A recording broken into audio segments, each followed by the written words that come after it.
Welcome back. We're going to try and get the story out of Colombia now, where leftist rebels have released a general and 2 other soldiers. Their capture had prompted President Juan Manuel Santos to suspend peace negotiations in Havana. The rebel group hopes the release will lead to a resumption of negotiations. CCTV's Michelle Begue has our story from Bogota.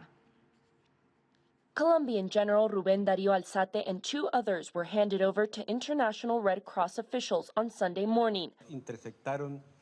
The Colombian rebel group Revolutionary Armed Forces of Colombia, known as FARC, had abducted the general along with 2 others 2 weeks ago. All 3 released on Sunday were declared to be in good health. While no media outlets have been allowed to cover the release, the Ministry of Defense did release this photo. In it, Minister of Defense Juan Carlos Pinzón is seen meeting all 3 of the captives. Back in Havana, FARC peace negotiators reiterated their demand for a bilateral ceasefire and to resume peace negotiations that were started in an effort to end 5 decades of conflict. We invite President Santos, with his heart in his hand, to consider that we cannot continue extending this dialogue for peace in the middle of war.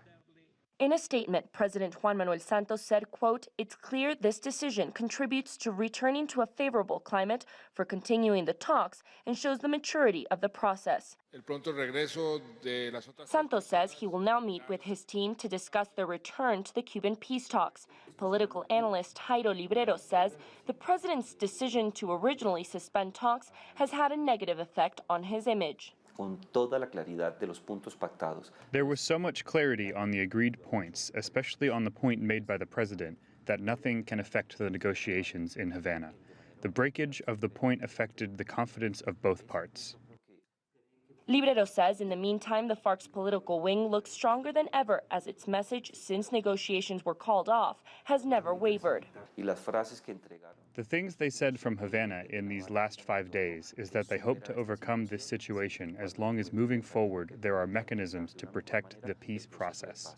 General Alzate's wife and family await an emotional reunion in Bogota, and in the meantime, a nation is waiting for explanations from the general on the suspicious circumstances of his abduction. Michelle Begue, CCTV, Colombia.